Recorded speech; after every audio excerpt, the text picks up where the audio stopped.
మీతో పని లేదు.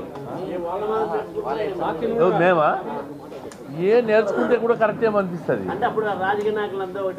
నేను అనుకోవాలి.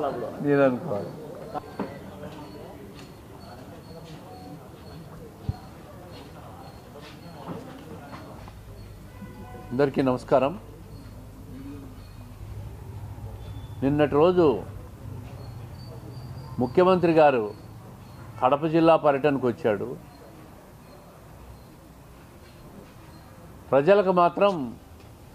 నగర ప్రజలకు మాత్రం నరకేతం చూపించాడు. ముఖ్యమంత్రి గారు వస్తున్నారంటే కడప జిల్లాలో గతంలో ఆయన ప్రారంభోత్సవాలు, ఆయన చేసిన కార్యక్రమాలు ఇవన్నీ కూడా చూసేదానికి ప్రజలు ఎప్పుడు కూడా ఆతృతగా వచ్చి చూస్తారు.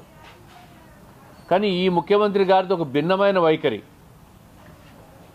ఈయన వస్తున్నాడంటే ప్రజలందరినీ కూడా ఇండ్లకు పరిమితం చేస్తాడు. నగరాన్నంతా, జిల్లా అంతా కూడా పోలీస్ వలయంలో తీసుకుపోతారు. బయట జనాన్ని ఎవరు తిరగనివ్వరు. పరదాల చాటున తిరుగుతాడు. ఎందుకు ఆయనకు భయమా, అభద్రత? ప్రజలకు ఎన్నికలు సమీపిస్తున్న కొద్దీ గతంలో చెప్పిన వాగ్దానాలన్నీ నెరవేర్చలేకపోయినానని మొహం చెల్లడం లేదా అని చెప్పి నేను అడుగుతా ఉండా.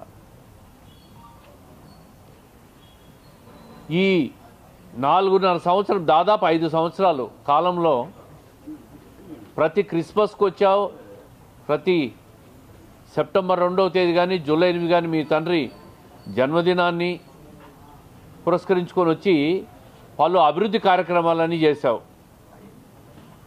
ఈ కార్యక్రమాల్లో 10% అన్నా పూర్తయ్యాయని అడుగుతూ ఉండా.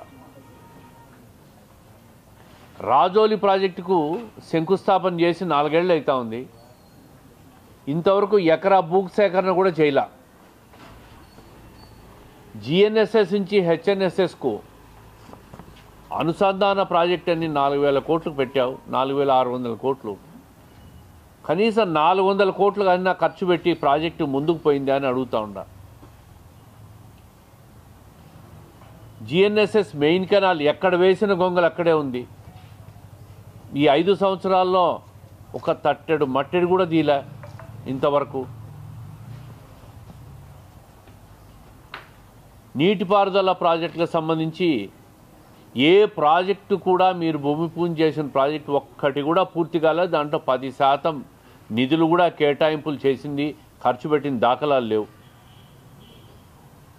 కుందు లిఫ్ట్ అన్నావు. కుందు లిఫ్ట్ ద్వారా బ్రహ్మంసాగర్కు నీళ్లు లిఫ్ట్ చేస్తామని చెప్పినారు. బ్రహ్మంసాగర్కు ఇంతవరకు ఆ లిఫ్ట్ పనులే పూర్తిగా మొదలుపెట్టలే. ఈరోజు బ్రహ్మంసాగర్లో నీళ్లు అడుగంటిపోతూ ఉన్నాయి. ఒకవైపు కృష్ణా నది పూర్తిగా ఈ సంవత్సరం కరువు బారిన పడింది. పంటలన్నీ ఎండిపోయినాయి. ఇంతవరకు కరువు జిల్లాగా ప్రకటించడానికి కూడా మీకు మనసు రాలేదంటే, సొంత జిల్లా నుంచి ముఖ్యమంత్రి అయ్యి జిల్లాలో అన్ని స్థానాలు గెలుచుకొని కరువు జిల్లా ప్రకటించేదానికి కూడా మీకు మనసు రాలేదంటే, కడప జిల్లా పైన, కడప జిల్లా రైతులపైన మీకు ఏమాత్రం ప్రేమ, అభిమానం, మమకారం ఉందా దీన్ని బట్టి అర్థమవుతా ఉంది. అరటి తోటలన్నీ కూడా ఎండిపోయే పరిస్థితి వచ్చినాయి. రేపు ఎండాకాలం వస్తే మామిడి తోటలు, చీనా తోటలు, సన్నిమ తోటలు అన్నీ కూడా భూగర్భ జలాలన్నీ అడుగంటిపోయి ఎండిపోయే పరిస్థితి వస్తాయి.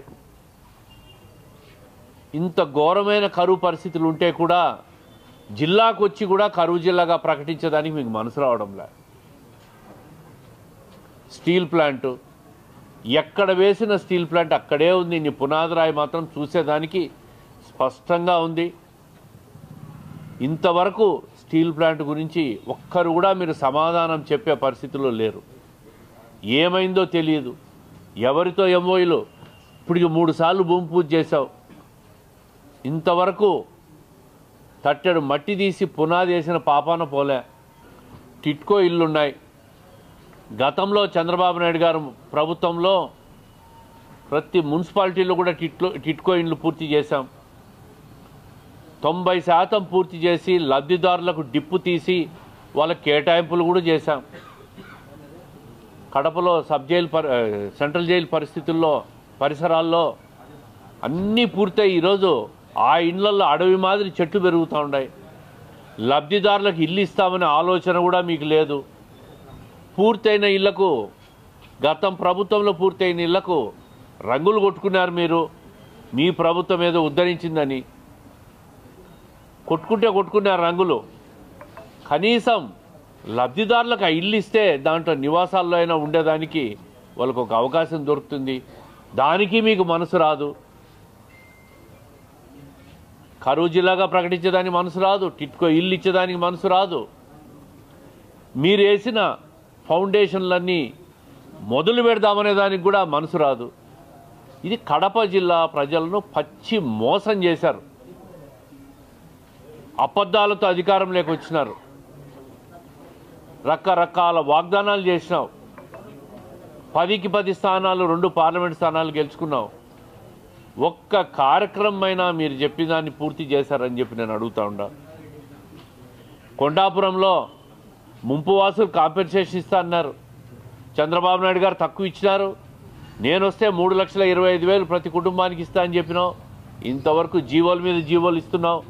ఇంతవరకు ఒక రూపాయి ఇవ్వకుండా వాళ్ళను మోసం చేస్తున్నావు. రోడ్ల పరిస్థితి చూస్తే అధ్వానం. ముఖ్యంగా 4.5 సంవత్సరాలుగా మీరు అధికారంలో ఉండారే. కడప నగరం జిల్లా హెడ్ క్వార్టరు. ఈ పనులు ఎప్పుడు చేపట్టకూడదు. రోడ్లన్నీ ఓపెన్ చేసేసి అస్తవ్యస్తం చేసి ప్రజలకు నరకం చూపిస్తూ ఉన్నారు. ట్రాఫిక్ జామ్లు, మనిషి కదలలేరు.